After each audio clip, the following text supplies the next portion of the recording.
Okey, boleh start. Okay, Assalamualaikum warahmatullahi wabarakatuh. Kepekan Kuala memberi bingka. Sayang pesanan terlupa sudah. Majlis bermula, tirai dibuka dengan alunan madah yang indah. Mega berarak, indah berbalam, di puput bayu ke pohon ara. Pemanis kalam, selamat malam. Pemanis kalam, selamat malam. Awal bismillah, pembuka bicara. Okay, bismillahirrahmanirrahim. Kita mulakan majlis kita pada malam ini, usrah kita pada malam ini dengan bacaan Ummul Kitab Al-Fatihah.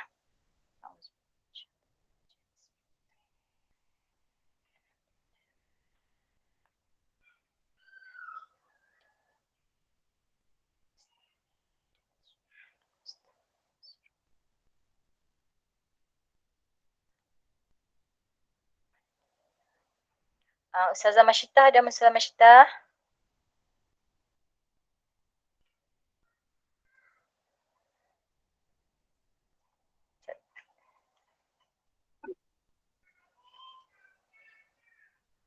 Assalamualaikum, ya saya. Okey. Okey. Okey, kita perkenalkan dululah penceramah kita pada malam ni. Okey, nama diberi Ustazah Masyitah binti Najib, asal Al-Ustaz, kan? Ya, Ustaz saya. Okey, ijazah sarjana muda syariah dari Kolej Universiti Insaniah. Junior saya. Okey, pekerjaan orang pendakwah bebas. Ada lagi lah. Sebenarnya Ustazah ni hebat sebenarnya. Seorang yang memang hebat lah. Okey, memang dari segi kerja amal. Okey, kemudian seorang tak apalah, nanti Ustazah sendiri ceritakan pengalaman-pengalaman beliau. Okey. Okey, dengan ni saya serahkanlah terus majlis kita tanpa membuang masa. Kita teruskan majlis kita. Saya serahkan majlis kepada Ustazah Masyitah. Silakan. Okey, a'udzubillahi minasyaitonirrajim. Bismillahirrahmanirrahim. Alhamdulillahi rabbil alamin. Wassalatu wassalamu ala asyrafil anbiya'i wal mursalin wa ala alihi wa sahbihi ajma'in. Rabbi shrah li sadri wa yassir li amri wahlul 'uqdatam min lisani yafqahu qawli. Rabbi zidna 'ilma warzuqna fahma. Rabbi zidna 'ilma warzuqna fahma. Rabbi zidna 'ilma warzuqna fahma. وما جعلته سهلا وإن شئت ما تجعل صعبا وهجنا سهلا. Assalamualaikum warahmatullahi wabarakatuh. Okey, terlebih dahulu boleh saya tahu adakah suara saya dengar dengan jelas? Kalau dengar dengan jelas boleh komen di ruang komen, dengar dengan jelas, insya-Allah. Okey, alhamdulillah jelas. Jelas dengar dengan jelas, alhamdulillah. Baik, terlebih dahulu saya ucapkan terima kasih kepada Kak Fauzia, merupakan senior saya semasa dekat sini. Ingat lagi kat saya. Ingat. Sungguhnya tak silap saya dah berbelas tahun kami tidak bertemu. Ada tak belas tahun tak? Ya. Belas tahun belas tahun. Last saya berada di Queen pada tahun 2009. Dan saya rasa saya berjumpa Kak Fauzia pada tahun 2008. Ingat saya lah. Yes, 2008. Ya, 2008. Dan Masya Allah, dah terlalu berbelas tahun tidak dijumpai hari ini. Sungguh Allah pertemukan melalui update store FB. Kan rupanya sahabat-sahabat saya yang tak jumpa lama tu, dia orang tengah melihat, memantau saya daripada FB sebenarnya. Kan tiba-tiba muncul, tengok Masyitah apa khabar, Masya Allah. Jadi Alhamdulillah, terima kasih kepada Kak Fauzia, dan saya difahamkan grup malam ni adalah grup guru ke apa? Ya, grup guru. Apa nama ni? Usrah ni daripada guru-guru Sultan Tajuk Arifin, Kuala Kangsar, Perak, yang mana usrah ini terdiri daripada bekas-bekas guru dan bekas-bekas guru yang pernah mengajar situ dan juga guru-guru yang sedang mengajar kat situ lah. Termasuk Kak ni bekas guru lah sebab sekarang dah pindah ke Kedah.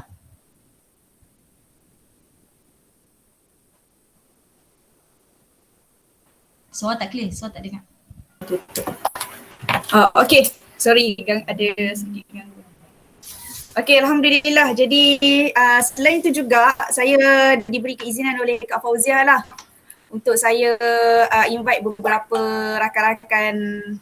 rakan-rakan daripada grup-grup jugalah, grup saya adalah 2-3 orang yang hadir insya-Allah. Baik, alhamdulillah. Jadi dengan sedikit masa yang kita ada ni insya-Allah kita akan membicarakan sedikit sebanyak tentang fiqh wanita. Okey, membicarakan sedikit sebanyak tentang fiqh wanita.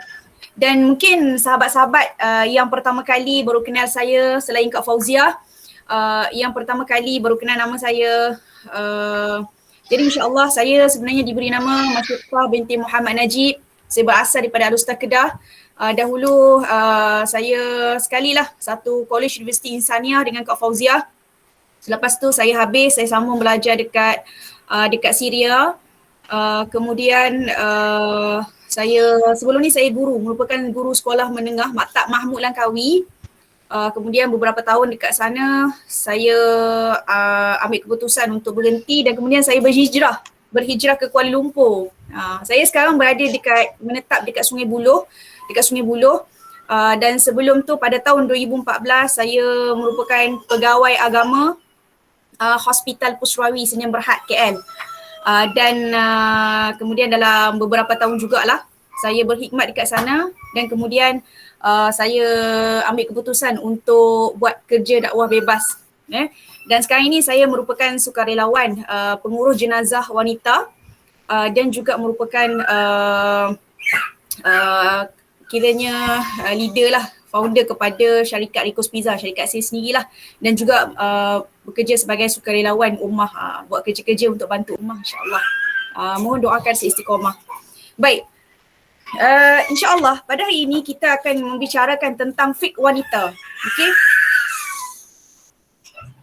Bila sebut tentang fiqh wanita ini sahabat-sahabat, tak lain dan tak bukan kita tak akan ketinggalan daripada 3 hukum.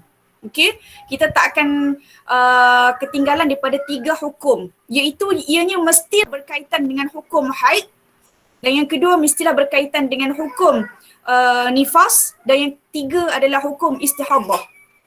Haid, nifas dan istihadah. Di mana dalam nifas ini, saya minta izin pakai ni sekejap supaya suara saya lebih clear.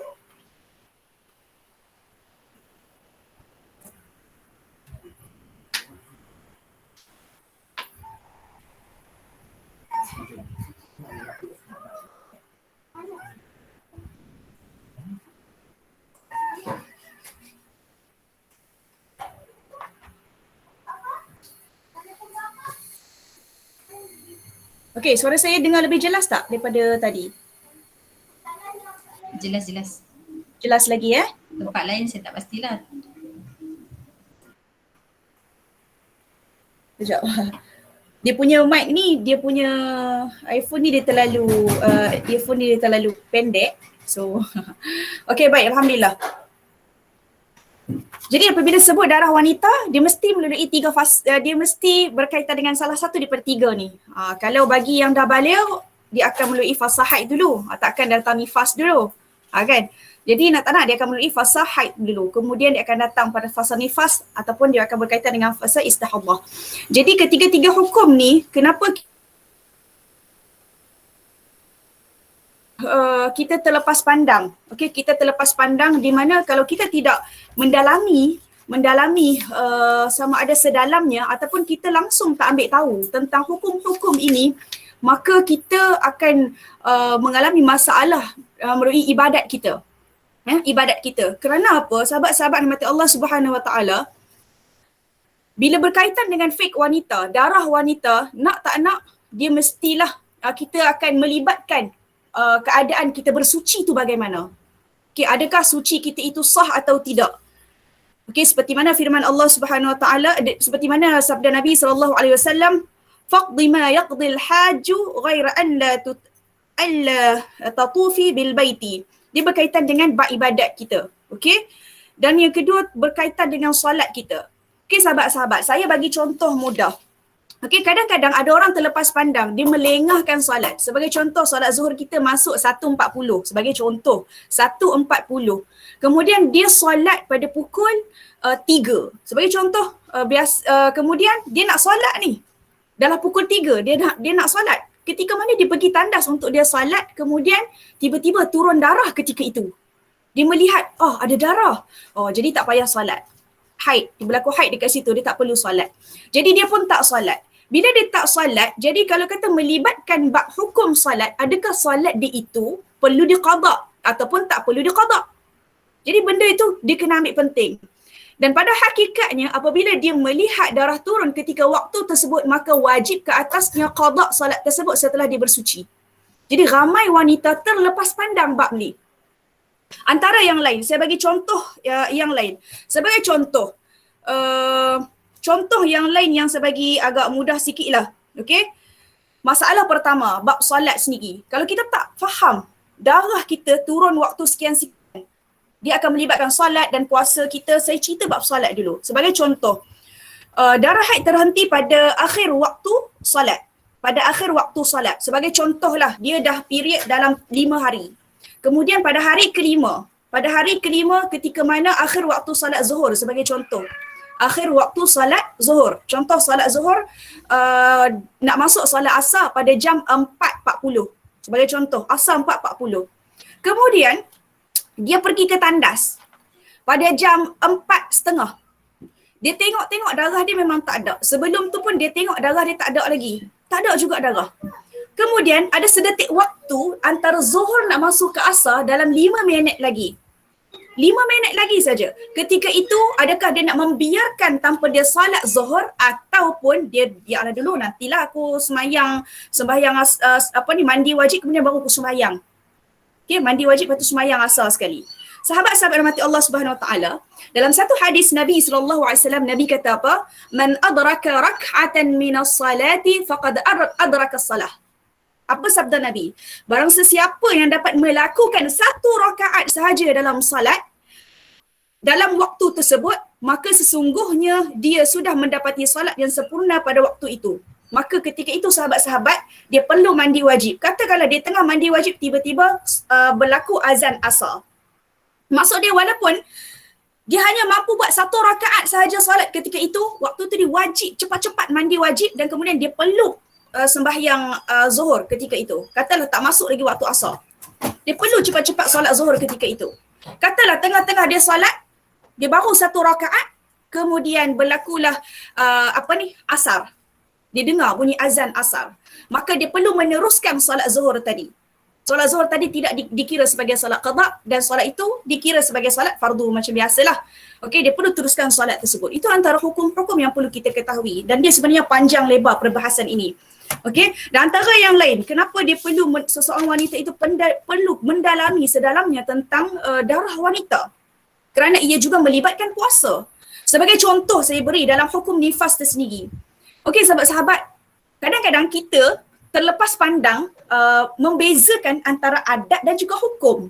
Contoh saya bagi.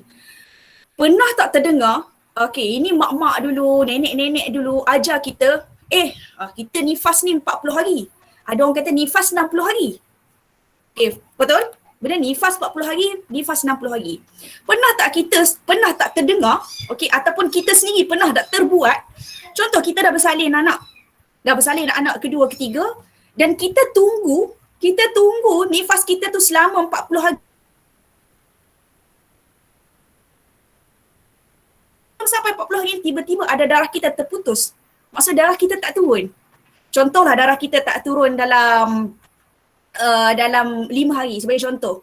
Kita turun nifas daripada hari pertama sampai hari 20. Tiba-tiba pada hari ke-21 sampai hari ke-25 kita tak ada darah. Katakanlah ketika itu time bulan Ramadan. Dan waktu tu juga kita punya kefahaman kena tunggu nifas suci sampai 40 hari. Kalau ada darah lagi sambung sampai 60 hari. Ini kefahaman ni, kadang-kadang orang faham, salah faham. Jadi masa suci dia 5 hari tu, maka ketika mana dia suci 5 hari, hari ke-21 sampai hari ke-20, 21, 22, 23, 24, 25, 26. Sampai 26, dia bersih, tak ada darah. Hari ke-27 dia turun balik. Katalah hari tersebut, dia tak ada darah ni. Dia tunggu sebab dia faham 40 hari, maka dia tak solat. Maka dia tak puasa ketika itu. Ada tak sahabat-sahabat? Atau berlaku pada diri kita, atau kita kefahaman kita ke arah begitu? Ada tak? Cuba letak kat ruang komen. Ada tak pernah begitu? Sebab saya ketika mana saya mengajar, ramai yang tertanya saya, ya Allah Ustazah, saya sekarang ni dah anak ke-6. Bila saya belajar baru saya tahu, ya Allah betapa banyaknya sebelum ni saya bersalin.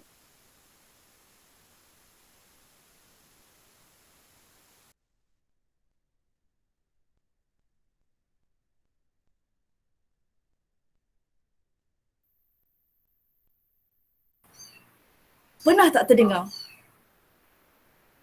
Cuba kita komen tengok. Kita tengok.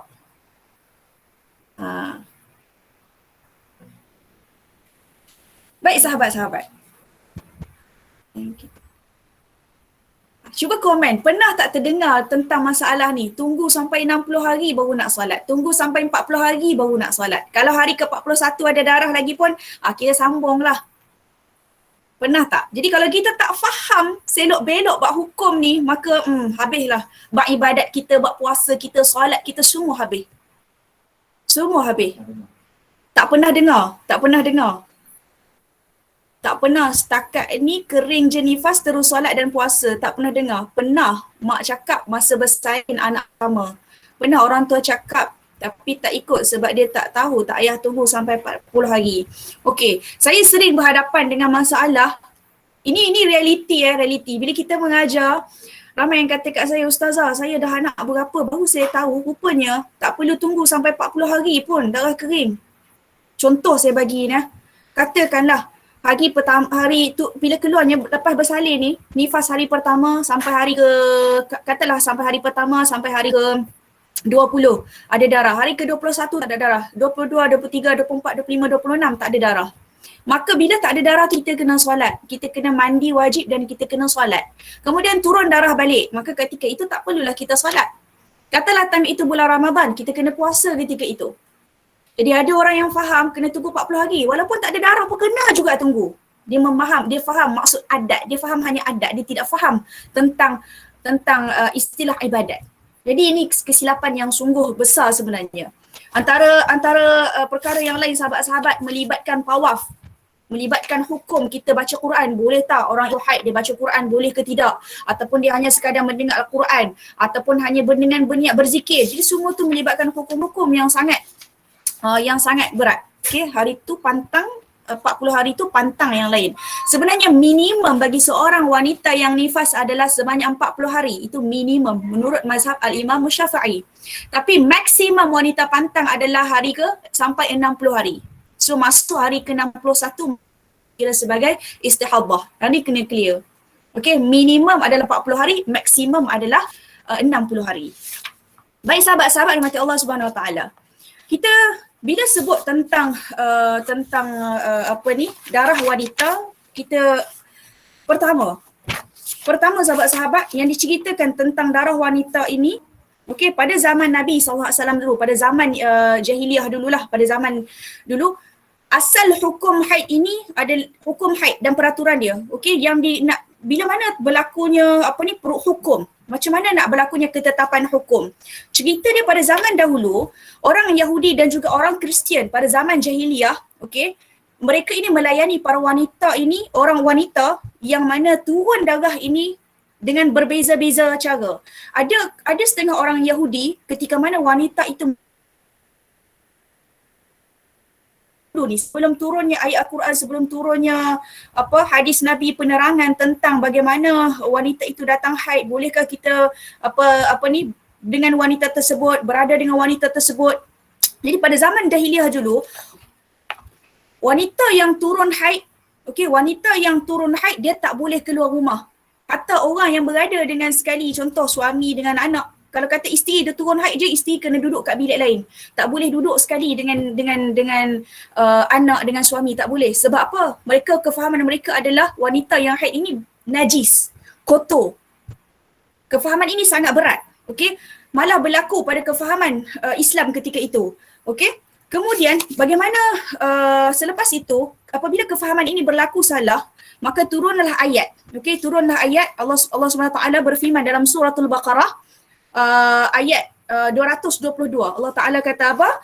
وَيَسْأَلُونَكَ عَنِ الْمَحِيضِ قُلْ هُوَ أَذًى فَاعْتَزِلُوا النِّسَاءَ فِي الْمَحِيضِ وَلَا تَقْرَبُوهُنَّ حَتَّى يَطْهُرُوا فَإِذَا تَطَهَّرْنَا فَأْتُوهُنَّ مِنْ حَيْثُ أَمَرَكُمُ اللَّهُ إِنَّ اللَّهَ يُحِبُّ التَّوَّابِينَ وَيُحِبُّ الْمُتَطَهِّرِينَ. Jadi sahabat, ketika itu masyarakat tertanya-tanya sebenarnya hukum wanita haid ni macam mana? Tak boleh ke duduk sekali? Tak boleh ke sampai suami nak pegang isteri? Jadi kefahaman mereka sampai wanita haid ni terlalu jijik. Tak boleh duduk sekali sampai wanita haid tak, sebab jijik pada mereka. Jadi bila berlaku begitu maka turunlah ayat ini menceritakan wanita haid ni bagaimana keadaannya. Okey? Ayat dia apa? Makna dia, dan mereka bertanya kepadamu tentang haid. Kepada siapa? Kepada baginda Nabi SAW. Katakanlah, haid itu adalah satu kotoran. Oleh itu kamu hendaklah menjauhkan diri daripada wanita pada waktu haid. Dan janganlah kamu mendekati mereka sebelum mereka bersuci. Apabila mereka telah suci, maka campurilah mereka di tempat yang diperintahkan Allah kepadamu. Sesungguhnya Allah menyukai orang-orang yang bertaubat. Bila tu ayat ni mereka tak faham lagi. Habis wanita haid boleh tak berjima? Jadi macam tu pula dia tak faham. Lalu lantas sabda baginda Nabi SAW, isna'u kulla syai'in illa nikah. Nabi bagi satu hadis yang lain nak memahamkan kepada masyarakat tentang hukum wanita haid ni macam mana. Nabi kata apa? Kamu buatlah apa pun kamu nak buat ketika wanita ini datang haid melainkan nikah, iaitu melainkan jima. Nikah kat sini bererti kata jima. Okey? Berarti kata jima. Jadi bila masyarakat faham, oh maksud dia bolehlah isteri masak, bolehlah isteri tidur dengan isteri boleh, jadi bergurau senda dengan isteri boleh, maka hukum ini dilebar luaskan lagi supaya masyarakat lebih faham peraturan dia bagaimana. Jadi benda ni dilebar luas lagi lah. Okey, baik sahabat-sahabat yang mati Allah Subhanahu Wa Taala. Kita tengok kepada satu demi satu secara ringkasnya sebab hukum kalau cerita bab haid ni sebenarnya dengan masa yang ada sedikit ni memang Allah macam kereta api lah, kita tak terkejar, memang tak terkejar. Okey, jadi kita hanya boleh cerita secara rambang lah, orang kata secara rambang je. Okey, kita lihat dari sudut makna istilah dan juga gambaran satu demi satu hukum-hukum haid, hukum-hukum darah wanita ni. Baik, yang pertama sahabat-sahabat, terlebih dulu saya nak tanya dulu. Pernah tak terdengar, kita selalu dengar perkataan darah istihadah, betul? Dan kita sedia faham, haid, kalau dah turun haid tak boleh solat, haram semuanya lah.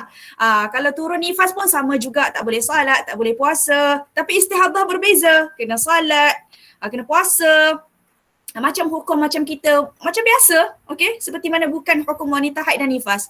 Pernah tak dengar satu istilah yang lain iaitu hukum tentang wanita wiladah? Dan apa pula perbezaan, apa pula hukum wanita yang mana turunnya darah fasad? Apa beza? Istihadah, fasad. Dalam satu istilah yang lain, saya baru dapat ilmu ni beberapa bulan lepas, iaitu damul qatl. Pernah dengar tak? Damul qatl. Tak pernah dengar? Apa beza semua tu? Darah istihadah, damul istihadah, damul nifas, damul istihadah, kemudian damul qatl, damul wiladah. Semua tu ada beza tu. Dia ada beza. Pernah dengar tak? Kita tengok sikit komen. Kalau tak pernah dengar, cuba sebut tak pernah dengar.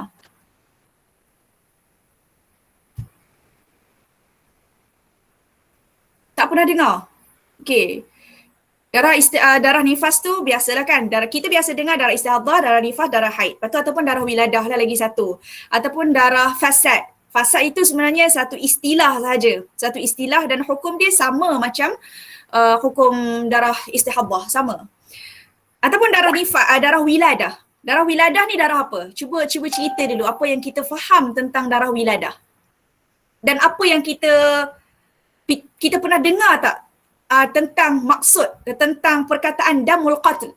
Saya pun baru tahu tentang perkataan ni. Bila saya mengaji, saya kata, ada ke? Ada, rupanya benda ni ramai masyarakat tak tahu. Istilah dia, pada istilah nama tersebut. Tapi nak ustazah bagi pencerahan. Baik, saya cerita. Sebenarnya dia ada, dia berkaitan, dia berkait dengan darah nifas, darah wiladah dan juga damul qatl. Dia berkaitan dengan tiga benda ni. Dia berkait dengan darah nifas sebenarnya. Darah nifas kita kena faham. Darah nifas tu setelah berlakunya kelahiran, setelah keluarnya kelahiran tersebut. Itu darah nifas. Nanti kita terang lebih lanjut lah. Darah wiladah adalah darah, contoh, kita tengah push nak keluar baby ni. Okay, baby tak keluar lagi. Masa tengah baby keluar, baru keluar kepala sikit, darah turun, betul? Baby keluar kot tangan sikit, ada tangan lagi kat dalam perut. Darah duk keluar ni, keluar. Yang tu lah ketika itu, ketika mana keluarnya baby tersebut, baby tak keluar habis lagi ni. Masa kita tengah push nak bersalin tu, yang tu lah dipanggil sebagai darah wiladah. Okey, yang tu dipanggil darah wiladah. Darah wiladah bukan selepas baby keluar, bukan. Okey, masa kita tengah duk bersalin, baby nak keluar tu, itu darah wiladah. Habis darah Adam melekat tu apa benda pula? Cuba cerita. Apa pernah dengar tak tentang dam melekat? Kak Siti Marlina, dia kata dia pernah dengar. Apa yang akak tahu tentang dam melekat? Darah wiladah adalah darah setelah keluarnya baby keseluruhan. Contoh baby kalau ikut mazhab Imam Syafi'i, contoh baby kembar. Baby baru keluar seorang. Lagi seorang tak keluar lagi ni. Kemudian darah yang tengah keluar tadi tu, duk tunggu baby yang kedua keluar tu. Yang tu dikira sebagai darah apa? Perbahasan tinggi juga tu kat situ. Katalah baby ataupun contoh mudah lah, payah sangat macam tu. Contoh baby keluar, tiba-tiba satu anggota baby tak keluar lagi. Ini pernah berlaku lah kes zaman dulu, zaman sekarang memang tak ada lah. Zaman dulu, ada juga pernah berlaku sebab ulama' perbahaskan benda ni. Keluar dah anggota kepala semua dah keluar, tiba-tiba satu lengan tak keluar. Duduk lagi dalam perut. Jadi darah yang keluar tu, sebelum tu dipanggil darah apa? Dan bagaimana pula nak dikisahkan bagaimana pula darah nifas? Darah nifas tu macam mana pula? Okey, kita kena faham. Darah nifas ini apa? Darah adalah setelah keseluruhan anggota baby keluar. Semua dah keluar dah, baru dikira darah nifas selepas itu. Keluar habis anggota badan dalam perut ibu tu, maka bila keluar darah tersebut, baru dikira sebagai darah nifas. Baik. Damul qatl ni adalah darah yang mana ketika mana kita tengah sakit nak bersalin. Itulah istilah dia sebenarnya. Damul qatl adalah darah kita tengah sakit nak bersalin. Kita sakit nak bersalin, duduk kat ward ni, tak pun kita doa sakit dah abang, nak bersalin dah ni abang. Lepas tu kita pun pergi tandas tu dia darah dah turun dah dekat rumah ni. Itulah panggil damul qatl. Darah yang turun ketika mana kita tengah sakit nak bersalin. Itu istilah sebenarnya. Habis apa hukum darah tersebut? Kita pun bang, darah dah turun banyak ni bang. Sakit tak? Tapi tak sakit bang. Tak rasa lagi nak bersalin. Tapi darah turun banyak. Kan? Tiba-tiba masa kita pun duk siap-siap kita punya pakaian nak pergi hospital ni. Kemudian bunyilah azan Allahu Akbar, asyhadu an la ilaha illallah, azan zuhur. Katalah azan zuhur. Waktu tu kita nak buat apa? Kita nak terus, kita nak cuci darah tersebut, kita nak sembahyang ke ataupun kita tak sembahyang? Cuba jawab soalan ni. Okay, darah kita, darah tanda yang keluar tu. Adakah ketika itu kita tinggalkan solat kita terus siap nak pergi hospital, ataupun kita tak sembahyang? Kita tinggal lah, ataupun kita cuci kita sembahyang? Mana satu jawapan dia? Kena solat atau tak kena solat? Kita kena cuci dan solat. Baik, majoriti kata kita kena cuci dan solat, dan jawapan itu betul. Kerana apa? Kalau kita perhati pada maksud darah nifas adalah damul kharij min ba'dil firaghir rahimi minal hamli. Damu al kharij min ba'di firaghir rahmi minal hamli. Maksudnya darah yang keluar setelah kosongnya rahim daripada kehamilan. Okay, nanti kita masuk dululah. Kita masuk bait balik. Kita pusing balik. Okay, kita pusing dulu. Baik sahabat-sahabat mati Allah Subhanahu Wa Taala. Berkenaan dengan darah haid. Okay, berkenaan dengan darah haid. Darah haid ni apa? Darah haid dari maksud syarak. Okay, apa yang saya sampaikan hari ini adalah menurut pandangan Al-Imam Mazhab Syafi'i. Okay, sebab kita di Malaysia ni memang guna mazhab Syafi'i. Okay, kalau saya cerita bab mazhab lain nanti dikatakan saya sesat. Kan, sesat pula. Ustazah ajar ilmu pelik ni. Okay, jadi bahaya, sesat nanti. Baik, so kita akan cerita tentang mazhab Al-Imam Syafi'i sajalah. Baik. Maksud darah haid ni apa? Damu jibillatin yakhruju min aqsar rahimil mar'ati ala sabili sihhati min ghairi sababi fi awqatin ma'lumatin. Maksud dia apa? Darah semula jadi ya, yang keluar daripada bahagian paling hujung di dalam rahim seorang wanita dengan jalan sihat, okey, tanpa sebarang sebab pada waktu-waktu tertentu. Okey. Daripada takrif ini, okey, terdapat 4 perkara yang terkandung dalam makna haid. 4 perkara yang terkandung yang kita kena faham daripada makna haid. Okey. Yang pertama, darah haid ini adalah darah semula jadi. Dia bukan darah sakit. Semula jadi. Dia bukan darah sakit. Okey, yang kedua, darah haid ini dia mesti keluar daripada bahagian hujung di dalam rahim wanita. Okey, hujung rahim wanita. Maka darah yang keluar bukan daripada hujung rahim wanita tidak dikira sebagai darah haid. Kira bila kita faham istilah ni, wanita yang tidak mempunyai rahim, kalau dia keluar darah, sebagai contoh dia berlaku kanser rahim, tiba-tiba dia kena buang rahim dia, kemudian dia turun darah, maka darah yang keluar itu tidak dikira sebagai darah haid. Daripada takrif tadi ni, saya ulang semula. Contoh wanita yang mana dia sakit rahim, kanser rahim, kemudian dia punya rahim kena buang. Okey, duduk berapa lama, dia turun darah. Okey, ada orang kata dah buang rahim tak turun darah lah. Tak, kadang-kadang orang buang rahim pun kadang-kadang dia akan turun darah. Okey, bila mana darah tersebut turun, maka darah itu tidak dikira sebagai darah haid, namun dia kira sebagai darah istihadah atau dalam istilah yang lain iaitu darah fasad. Okey. Dan makna yang ketiga, daripada huraian yang ketiga daripada ta'arif tadi, ianya keluar pada waktu sihat tubuh badan, bukan waktu sakit lah. Maka ternafi darah yang keluar kerana sakit seperti darah yang keluar ketika orang sakit bersalin. Okey. Jadi kita keluar dalam keadaan darah tersebut mestilah keluar dalam keadaan dia sihat. Yang keempat, ianya keluar pada waktu tertentu. Okey, pada waktu tempoh yang diketahui oleh wanita tersebut. Okey, kalau kita cerita bab darah haid ni sahabat-sahabat, dia mestilah dia merangkumi beberapa masalah lah, beberapa huraian ataupun beberapa masalah. Okey, beberapa masalah.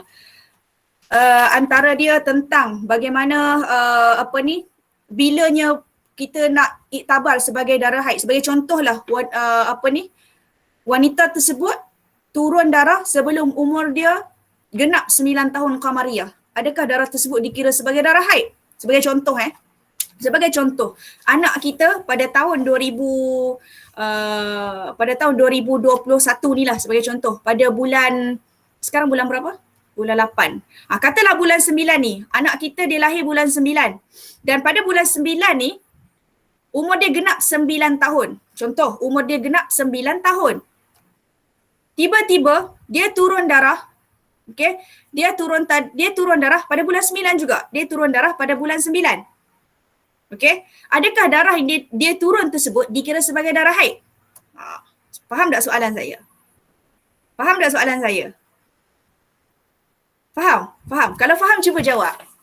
Sebab jawapan dia berbelit tau. Berbelit sebab dalam masalah haid ni dia berkaitan dengan waktu sepanjang-panjang tempoh haid, waktu minimum haid, umur haid. Itu dia ada kaitan semua tu. Dia ada kaitan dan perbahasan dia sangat panjang. Cuba jawab. Okey, cuba jawab. Kata kalau anak kita lahir pada bulan 9. Okey, tiba-tiba dia turun darah memang dia turun darah bulan 9 tu. Dia turun darah. Katalah dia lahir pada umur dia pada contoh tarikh dia 27 hari bulan 9 sebagai contoh. Kemudian dia keluar darah pada 1 hari bulan 9. Sebagai contoh, dia keluar darah pada 1 hari bulan 9. Adakah darah tersebut dikira sebagai darah haid? Siapa kata darah haid, tulis haid. Siapa kata bukan darah haid, kata bukan. Cuba komen sikit, kita tengok. Tidak. Okey, tidak. Ada lagi tak mazhab yang lain mengatakan ya? Ada tak mazhab yang mengatakan ya? Bukan. Okey. Dan kita kena faham, kalau dalam hukum ni umur wanita keluar haid, okey, umur wanita keluar haid kita bukan kira bulan hijri ataupun bulan hijrah. Dia lahir pada bulan 9, tak. Kita kena kira melalui bulan bukan hijri, masihi. Kita tak boleh kira melalui bulan masihi. Kita kena kira melalui bulan hijri.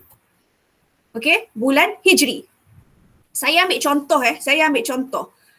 Dalam buku ni cerita apa? Sekurang-kurang umur wanita yang mungkin didatangi haid adalah 9 tahun qamariyah, iaitu tahun hijrah. Kita tak boleh kira tahun Masihi, sahabat-sahabat. Okey, kita tak boleh kira tahun Masihi. Katakanlah dia lahir bulan 9, tapi kalau ikut hukum bulan Hijri, umur dia dah pun genap sebulan. Kita kena faham. Bulan Hijri, waktu dia lebih pendek betul daripada bulan Masihi, betul? Betul? Kalau ikut bulan Hijri, umur dia akan lari dalam 1 bulan lebih, betul? 1 bulan lebih. Ya. Balila. Kak Balila kita kata kalau ikut tahun Hijri umur dia dah cukup. Betul Kak Balila.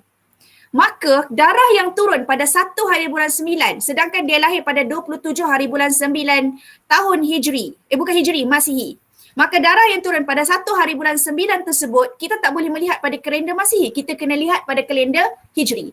Maka darah yang turun ketika itu dikirakan sebagai darah haid. Sebab kalau kita ikut hukum kalender Hijri ni, dia awal. Kalender Hijri dia memang awal. Okey? Jadi benda ni dia panjang, perbahasan ni sangat panjang sahabat-sahabat. Contohlah saya bagi contoh mana dia?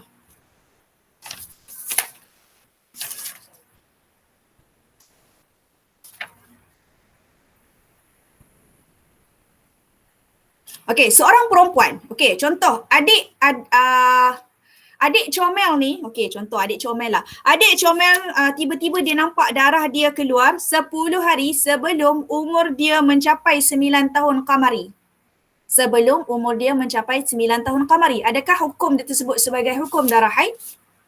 Maka jawapan dia bukan hukum darah haid, tetapi hukumnya adalah darah istihadah sebelum 9 tahun qamari.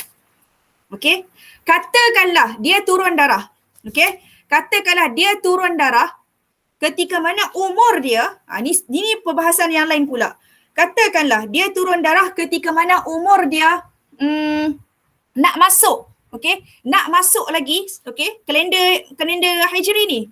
15 hari lagi ataupun 13 hari lagi dia nak masuk umur dia 9 tahun qamari. Tiba-tiba dia turun darah. Adakah darah tersebut dikira sebagai darah haid? Adakah darah tersebut dikira sebagai darah haid?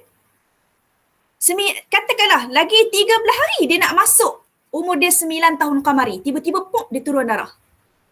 Adakah darah tersebut dikira sebagai darah haid? Kalau dia dah 9 tahun qamari dah terlebih tak ada masalah. Tapi ni lagi sikit je dia nak masuk. Tiba-tiba pop turun darah. Jadi kalau ikut hukum dia, ya, dia dikira sebagai darah haid.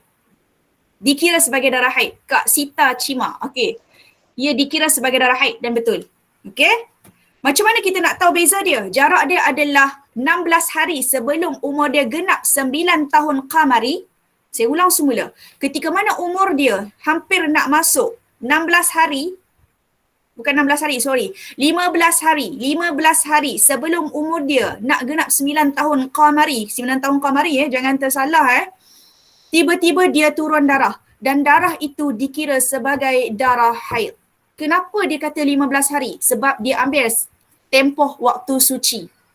Okey, dia ambil tempoh sekurang-kurang tempoh waktu suci, bukan, dia ambil tempoh sepanjang-panjang tempoh haid adalah 15 hari, 15 malam. Okey, sebab itulah dia kira 15 hari. Okey, boleh clear? Itu antara masalah-masalah yang berkaitan dengan haid. Okey, antara yang lain sahabat-sahabat, kita kembali dan kita tengok pula dari sudut bab nifas. Okey, bab nifas. Ta'rif nifas pula. Damul kharij ba'da firaghir rahimi min al-hamli, iaitu darah yang keluar setelah kosongnya rahim seorang wanita. Jadi nifas ini adalah darah yang keluar setelah kosongnya rahim daripada kehamilan, sama ada kelahiran tersebut merupakan alaqah, iaitu ketulan darah, yang ni lebih kepada orang yang gugur. Orang yang gugur juga dikira sebagai darah nifas. Okey, jangan salah faham. Ada orang yang faham saya gugur lah, dia ingat bila dia gugur sebagai contoh kelahiran baru 2 bulan, kandungan baru 2 bulan. Kemudian dia gugur. Jadi ada orang yang salah faham, dia ingat itu adalah darah istihadah. Maka salah lah sahabat-sahabat. Hukum dia sama juga macam hukum nifas. Okey, hukum darah orang wanita yang keguguran, hukum dia sama macam mana hukum seorang wanita yang nifas. Okey, yang tu kena faham. Atau mudghah iaitu ketulan daging. Baik sahabat-sahabat, dalil tentang nifas itu kanatin nufasa ala ahdi Nabi SAW taq'udu arba'ina yawman wa arba'ina laylatan. Adalah wanita-wanita yang keluar nifas pada zaman Rasulullah SAW. Mereka itu duduk tidak melaksanakan kewajipan dalam agama seperti solat dan puasa selama 40 hari, 40 malam. Okey. Jadi ada juga hadis-hadis yang lain, maksimum bagi seorang wanita nifas iaitu adalah 60 hari. Jadi kalau lebih daripada 60 hari, 61 tu tidak dikira darah nifas dia, tapi dia dikira sebagai darah istihadah. Okey? Tidak dikira sebagai darah nifas, tapi dia dikira sebagai darah istihadah. Yang tu pun kena faham juga. Ada orang yang dia faham sampai adat 100 hari tak semayang. Selagi mana tak cukup 100 hari, dia tak semayang. Yang tu lagi teruk. Bukan tak ada, memang ada. Bila saya mengajar, ada juga orang yang kata, ustazah dulu kami difahamkan begini. Jadi nenek-nenek kami dulu, mak-mak kami dulu ajar begini. Jadi kami tak solat ustazah. Jadi tak solat. Ada yang sampai 60 hari sahabat-sahabat. Tunggu darah tu 60 hari. Walaupun tak ada darah, tunggu sampai hari ke-61 baru solat. Jadi kalau dalam bahasa Melayu kita berat nanang lah. Teruk sangat. Kan? Jadi kalau kira-kira balik, ya Allah betapa banyaknya solat nak kena qada. Terlalu banyak solat perlu diqadakkan. Baik, kita ambil pula hukum istihadah. Dari sudut makna istihadah. Istihadah tu apa? Damun yakhruju min adna rahimi min ghairi ayyamil haidhi wan nifasi. Darah yang mana keluar dari bahagian hadapan rahim pada bukan hari haid dan juga hari nifas. Bab istihadah ni dia lebih panjang, lebih panjang dan lebih banyak masalah dia berbanding dengan masalah haid dan juga masalah nifas. Terlalu panjang, sebab dia berkaitan dengan warna darah lah, hari, tempoh, semua tu sangat-sangat panjang sahabat-sahabat. Kalau cerita bab istihadah ni memang sampai subuh lah kita malam ni. Kita solat berjemaah, lepas tu kita sambung sampai subuh. Memang tak habis. Okay, cuma saya nak cerita sikit. Kadang ada orang terlepas pandang tentang bab haid. Yang ni benda yang paling kita kena, kena alert lah sikit Yang ni saya selalu terang lah dalam kelas-kelas yang lain. Tentang tempoh minimum haid. Tempoh minimum haid. Okey. Kita masuk bab haid lah sebab kita akan setiap bulan akan melalui fasa haid. Itu normal. Habis sangat ada masalah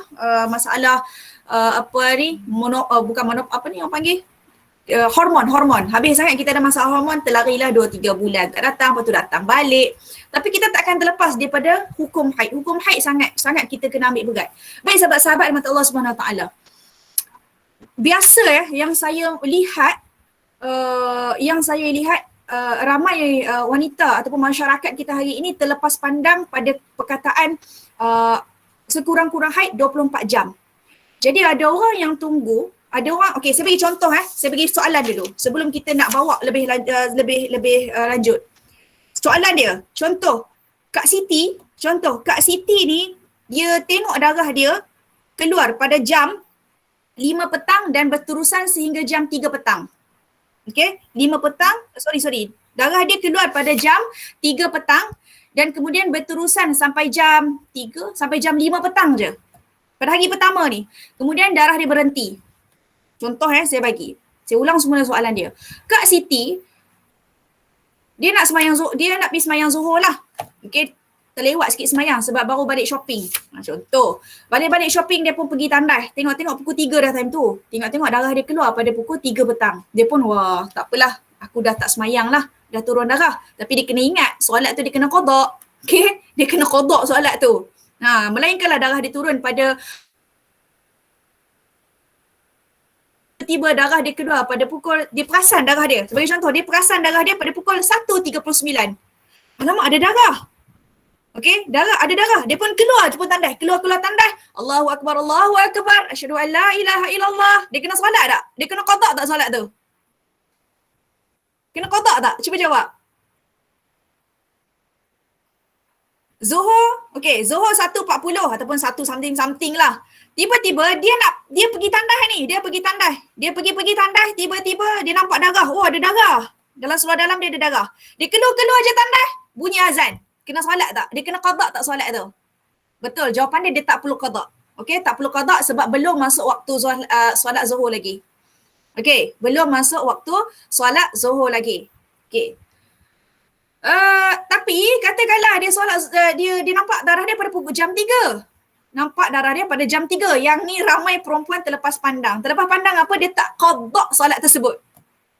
Setuju tak saya cakap ni? Dia tak qada solat tersebut. Dia nampak darah dia pada jam 3 ataupun jam 2 ataupun pada jam 1.50. Habis-habis azan dia pun pergi tandas. Okey, habis-habis azan dia pun pergi tandas. Nak semayang lah, semayang awal waktu. Alhamdulillah. Lepas tu gaya nak semayang je, tiba-tiba pun nampak darah. Jadi sahabat-sahabat, dia nampak darah tu solat tu, solat pula, darah yang dia nampak tu, okey, dia kira darah haid dah. Dan waktu solat ketika itu, dia perlu qada sahabat-sahabat. Kenapa dia perlu qada? Padahal baru je masuk waktu ustazah, memadai dengan 1 rakaat, maka dia wajib qada. Syarat dia dengan 1 rakaat sahaja pun dia wajib qada.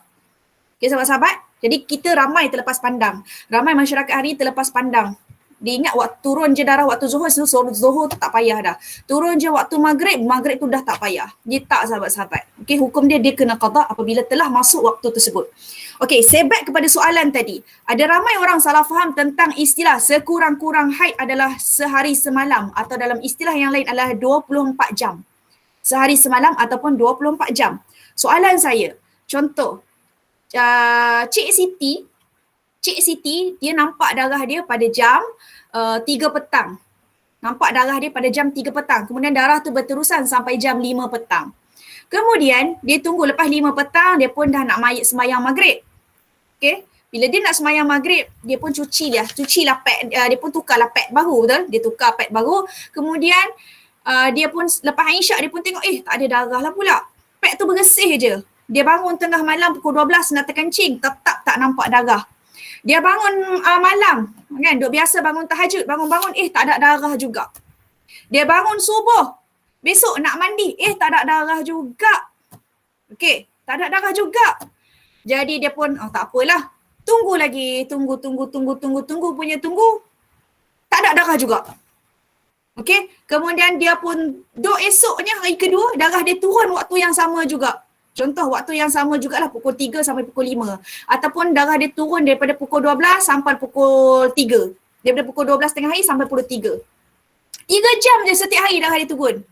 Selama berapa hari? Selama 5 hari je. Darah dia turun selama 5 hari. Dan setiap satu hari darah dia turun selama 3 jam.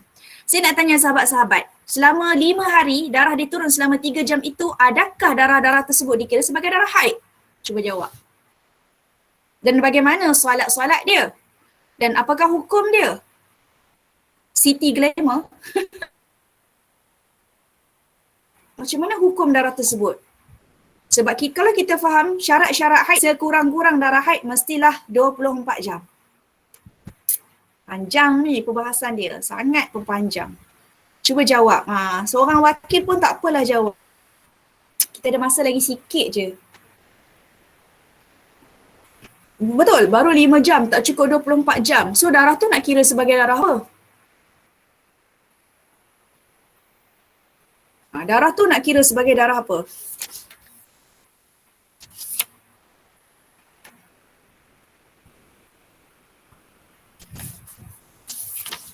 Tidak dikira sebagai darah haid. Jadi darah yang dia keluar tu? Okey, baik sahabat-sahabat. Jadi hukum tersebut, darah itu tidak dikira sebagai darah haid. Okey, tidak dikira sebagai darah haid tapi dikira sebagai darah istihadah, darah fasad atau dalam istilah lain darah fasad. Jadi ustazah macam mana pula ketika dia nampak darah tersebut macam mana? Perlukah dia solat? Baik sahabat-sahabat, dalam hukum ni atau dalam masalah ni, pada zahirnya apabila dia melihat darah turun selama 3 jam tersebut maka dia tidak perlu solat. Okey, dia tidak perlu solat. Secara zahirnya bila dia nampak darah dia tak perlu solat.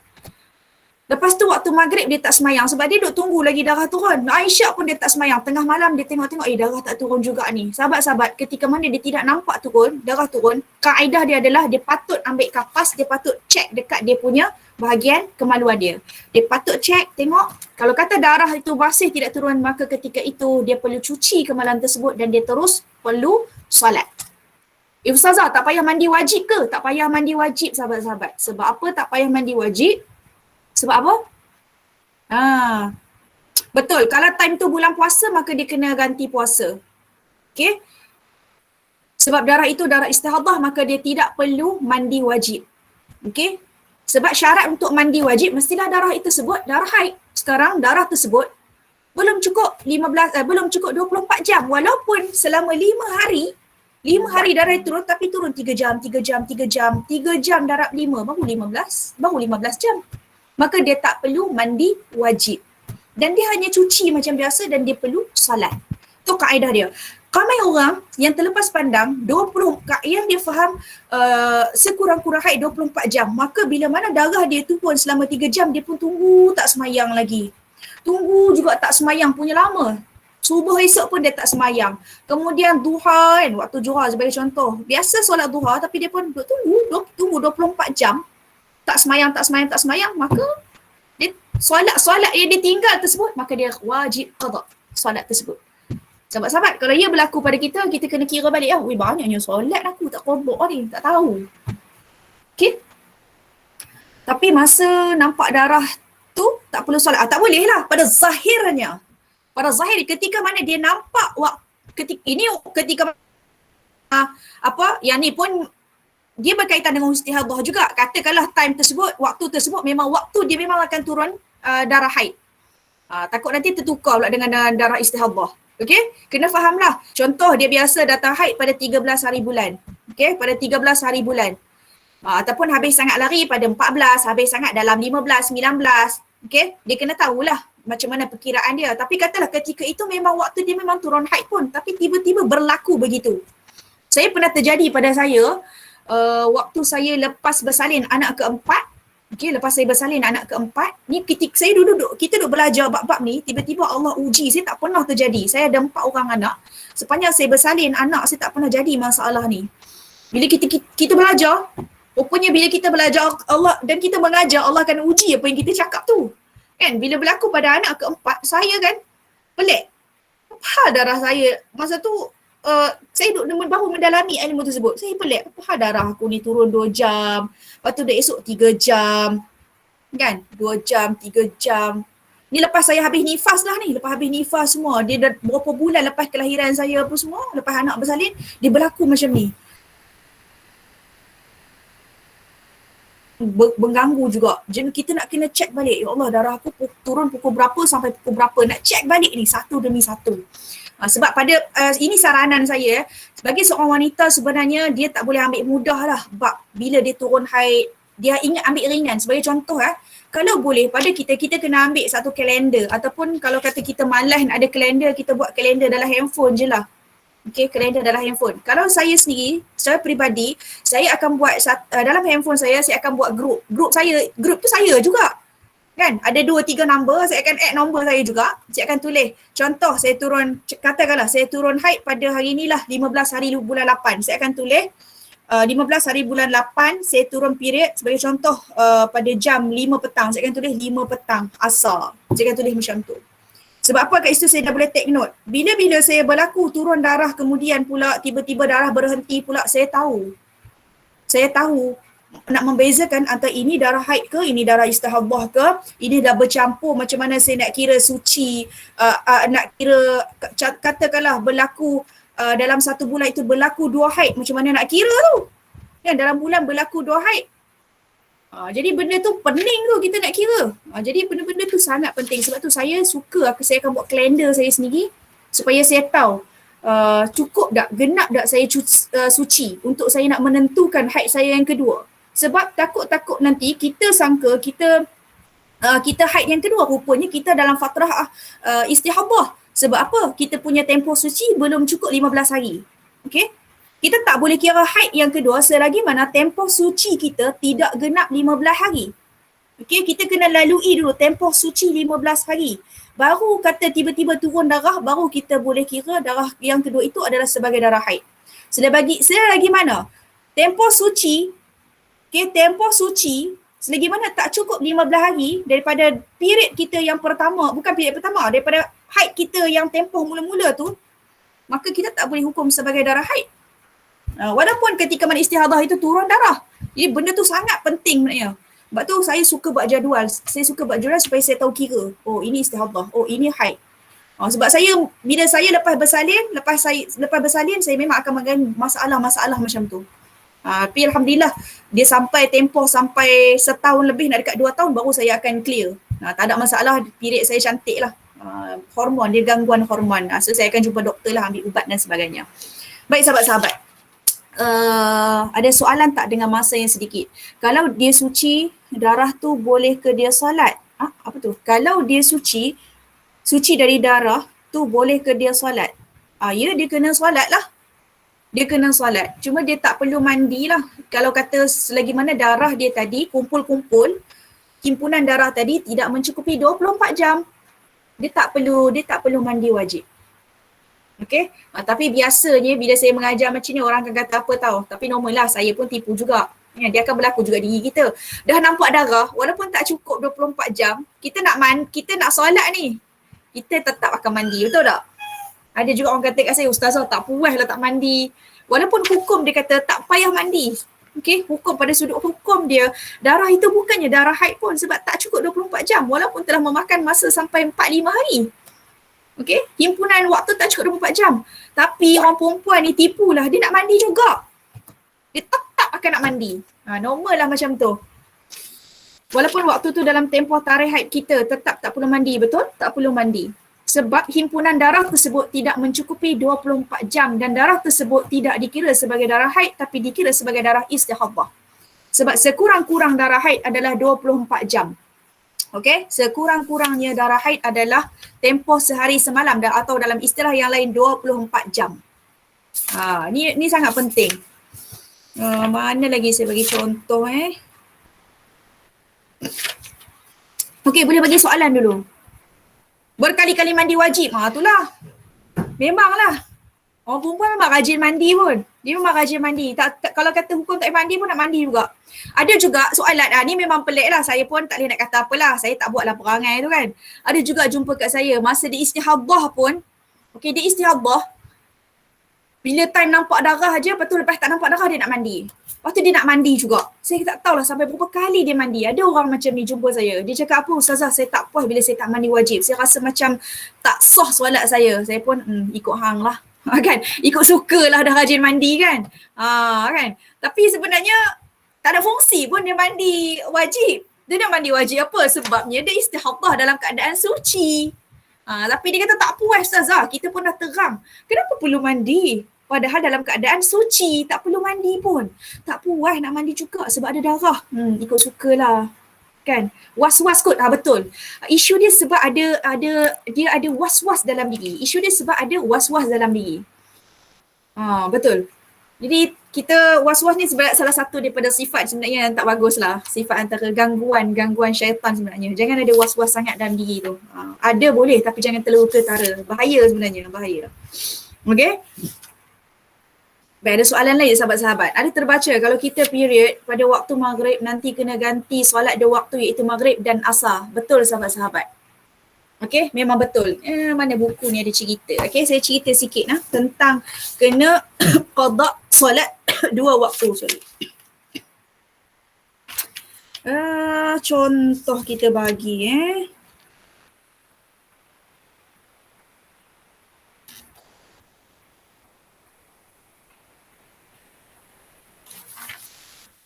Mana dia?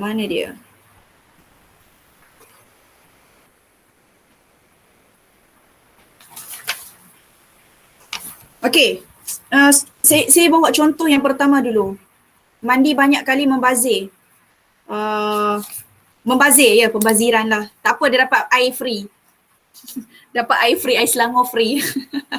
Kalau dah habis tempoh haid, dah mandi wajib, tiba-tiba esok tu tak sampai 20, kalau dah habis tempoh haid, okey, dah mandi wajib, okey, tiba-tiba esok tu tak sampai 24 jam keluar darah lagi, itu dikira darah haid atau darah istihadah. Okey, soalan ni terlalu umum.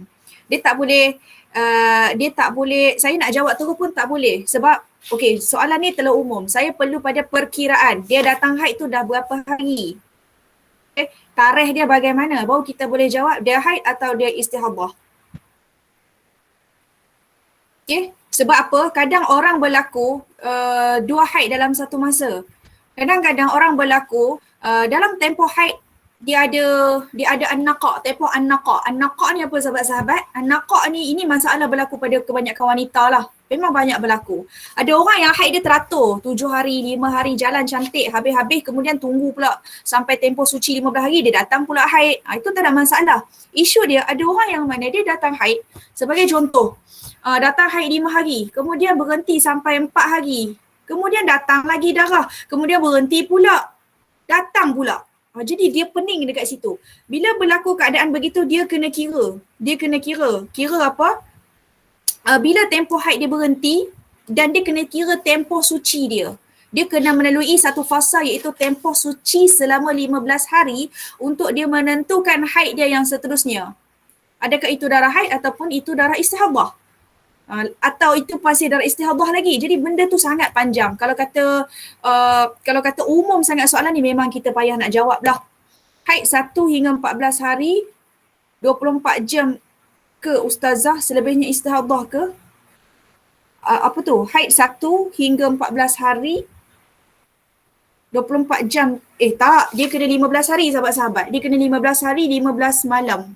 Sepanjang-panjang maksimum tempoh haid adalah 15 hari 15 malam. Maksimum tempoh haid 15 hari 15 malam. Okey? Kalau haid kita 7 hari berturut-turut, lepas tu kita tengok dah kering, hari ke-9 keluar darah balik. So darah hari ke-9 itu kira macam mana? Baik, adat seseorang boleh berubah Adat seseorang boleh berubah. Tak semestinya adat dia 7 hari, tiba-tiba darah dia hari ke-9, hari 9 keluar balik. Okey? Kalau dia keluar balik, kita kena tengok balik di sudut hukum dekat situ. Okey? Boleh jadi darah dia itu adalah darah istihadah. Okey? Darah istihadah ataupun ia juga dikira sebagai darah haid sebab maksimum tempoh haid adalah 15 hari. Okey? Sekiranya dah datang haid dan habis haid pada hari ke-6, lepas tu hari ke-10 datang haid lagi sehingga hari ke-16, adakah hari ke-16 itu dikira darah istihadah? Okey, yang ni dia masuk bab an-naqa', masalah an-naqa'. Dalam hukum ni kita kena kira. Contoh soalan ni. Dia kata dia datang haid pada hari dia datang haid dan habis pada hari ke-6. Okey, kita buat jadual Contoh alamak, saya tak boleh nak tulis lah pula. Share screen Oh, sorry. Sekejap saya share screen.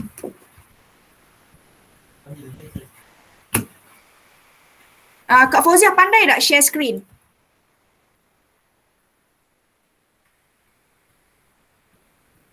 Kak Fauzia pandai tak? Nak share screen apa? Tak, saya nak tulis sebenarnya. Sekejap. Takkan nampak kot saya tulis rasanya. Guna whiteboard Tak, bukan saya guna whiteboard, saya guna white. Tak apalah, saya tulis kat kertas saya lah. Tak apa, saya bagi tahu ni je. Share screen, dia kena share screen tapi Kak Fauzia yang kena share saya. Sekejap Tak apalah sebab saya pun tak boleh lama ni. Okey, tak apa, saya jawab dulu soalan ni mana soalan tadi? Okey, dia datang haid kemudian pada hari ke-6. Okey, dia datang haid sampai 6 hari. Okey, 6 hari. Lepas tu hari ke-10 hari ke-10 datang lagi. So 4 hari dia suci. Betul? 4 hari dia suci. Kemudian pada hari ke-10 dia datang sehinggalah hari ke-16. Sehinggalah pada hari ke-16. Okey, sehinggalah pada hari ke-16. Kemudian, adakah hari ke-16 itu dikira sebagai istihadah? Okey, dekat sini dia berlaku masalah an-naqa'. Okey, betul. Lepas pada hari ke-16 itu dia dikira sebagai darah istihadah, betul. Okey, dia dikira sebagai darah istihadah. Okey. Antara soalan yang lain apa lagi kalau haid saya tak tentu, ada yang 10, ada yang 12 hari tapi 2/3 hari terakhir tu sikit-sikit tu masih dikira sebagai haid ke ustazah? Ya, masih dikira sebagai haid. Dengan syarat, yang pertama dia ada 10 sampai 12 hari tu mestilah syarat yang pertama sekurang-kurang haid 24 jam, yang tu dah lepas dah syarat pertama. Okey, dia ambil maksimum haid. Sepanjang-panjang tempoh haid 15 hari 15 malam. Walaupun darah terakhir tu dia turun sikit-sikit, masih dikira sebagai hukum haid selagi mana dia tidak melebihi tempoh maksimum haid iaitu 15 hari 15 malam. Okey? Jadi kalau kata beberapa jam yang tak ada tu, lama sangat tak ada, maka ketika mana dia tak nampak darah, ketika mana darah tidak kelihatan. Sebagai contoh, dia datang 12 hari, tiba-tiba hari ke-13, darah dia turun sikit sangat. Kemudian tak ada darah. Dia pun ambil kapas, dia tengok-tengok, dia cek-cek, tak ada darah. Okey, ketika mana darah tidak kelihatan, maka ketika itu dia perlu mandi wajib. Ini kena mandi wajib lah, jangan buat tak mandi pula. Okey, sebab apa kena mandi wajib? Sebab dia dah dikira sebagai darah haid, dah cukup syarat. Dia sebab syarat 24 jam. Maka dia perlu mandi wajib and then dia perlu solat. Katalah dia mandi wajib pada waktu Zuhur. Okey, pada waktu Zuhur. Kemudian waktu Zuhur, kemudian darah dia tak ada. Dia tak nampak pun darah dia turun. Sampai tengah malam, dia bangun subuh esok, tiba-tiba ada balik darah. Ada sikit darah, cek. Nampak sikit darah. Maka waktu yang dia nampak darah tu, dia tak perlu solat. Okay, selagi mana tempoh tersebut dalam 15 hari. Dia tak perlu solat. Kemudian dia pun tak solat subuh. Kemudian duduk-duduk dia nampak dia tak solat subuh. Kemudian darah dia pun darah dia duduk ada. Dia pun tak solat subuh. Kemudian dia nak semayang, katalah nak semayang semayang duha. Ada darah. Kemudian dia pun biarlah, dah tak boleh semayang kan. Kemudian dia biar tunggu sampai zuhur. Darah tak ada. Dia pun macam ragu-ragu, ada tak lagi tahu darah. Dia pun ambil kapas, dia cek macam putih. Maka dia perlu mandi wajib semula. Okey? Warna putih ya, lendiran putih. Dia tengok memang dia kena cek. Okey, wanita ni dia kena rajin, jangan tak rajin. Dia kena rajin cek. Bila mana dia cek tak ada darah, okey, secara zahir dan batin dia, maka dia kena mandilah. Dia kena mandi wajib dan dia perlu solat. Okey sahabat-sahabat, saya rasa itu saja kot.